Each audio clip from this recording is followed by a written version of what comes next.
families returned to Navy Pier to try to reclaim strollers, other items abandoned in post-fireworks chaos.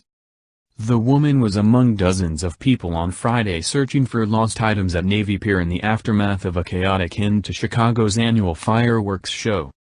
On the verge of tears, she explained to staffers at the piers lost and found that she was scheduled to fly to New York and needed the identification she had lost Thursday night when word of an active shooter spread through crowds pouring out of the pier's 4th of July celebration, causing panic and pandemonium. Witnesses say cries from young children pierced the air. Parents desperately searched for lost children. Hostesses in a nearby restaurant hid under tables. Some people even tried to hide in a freezer and storage area at the restaurant, according to 2 servers who work there. "It was pure chaos," said Rachel Shar, a 22-year-old who works at Harry Caray's Tavern, where fleeing crowds stormed to in the confusion. "I literally thought I was going to die." At a news conference Friday, police officials said a fight between at least 2 individuals shortly after 10 p.m. led to a young man pulling a knife and stabbing 3 people near a McDonald's outside of Navy Pier. At about the same time that crowds shuffled out of Navy Pier following the fireworks display, police received unconfirmed reports that someone had lit a firework in a group of people. Amid the commotion, private security officers assigned to the event signaled a possible active shooter threat and began telling the crowd to take shelter, inciting a stampede-like scenario, said Chief of Patrol Fred Waller. At least 17 people were injured, and 31 juveniles were arrested on disorderly conduct-related charges, police said.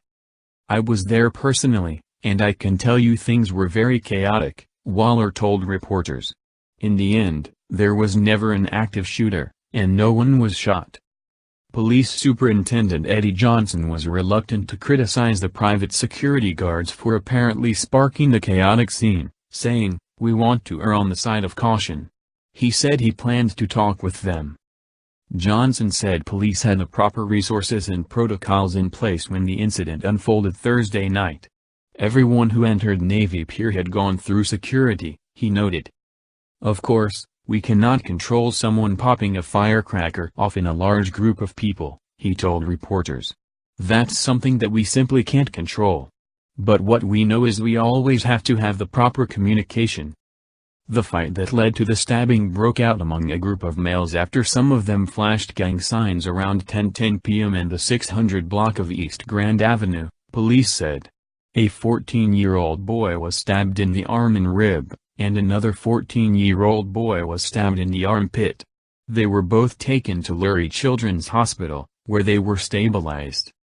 Using the many cameras in the area, detectives have very good leads about the identity of the stabber, according to police spokesman Anthony Guglielmi. Shar's co-worker Ashley Colvillo said the restaurant was wrecked into a jumble of toppled furniture and silverware by the crush of people who fled the restaurant to escape the threat of an active shooter. More than a dozen pairs of shoes in all sizes were left on the floor. Some patrons even left their strollers in the mad rush to leave. On Friday, emotions were running high as streams of people returned to the pier to look for items they had lost. One man returned to pick up a stroller he had left behind Thursday night as he grabbed his baby and ran to hide underneath a table at Giordano's, another restaurant on the pier. In a statement, Navy Pier officials called the incident a tragic event and said they are working with Chicago police to ensure that we are doing all that we can to keep people safe while they are visiting the pier. "Our hearts go out to all who were affected, and we send our thoughts and prayers to those recovering," the statement said. Angela Lewis, of Crown Point, Indiana, and Antoine Johnson, of Indianapolis, were visiting Chicago with family to see the fireworks. Amid the chaos, they lost a cell phone. The panicked family scattered when they saw the stampede and heard people warning of a shooting. "We all got separated," Lewis said. "I didn't hear any gunshots. I don't even know what happened, but I was more concerned about the stampede of people running all over each other, even if there wasn't a shooter." Johnson picked up his 3 little cousins, a 3-year-old and 6-year-old twins, and ran into a nearby restaurant. They couldn't get into the kitchen, so they knocked on the door of a locked bathroom door. "My mom started yelling, we have babies, and they let us in," he said. Johnson estimated 15 people, including an infant, hid in the single-stall bathroom. After a short period of time, a second wave of people tried to enter the bathroom. People started knocking on the door, yelling names, trying to find people, Johnson said. Everyone was like, "Don't open the door. Don't open the door."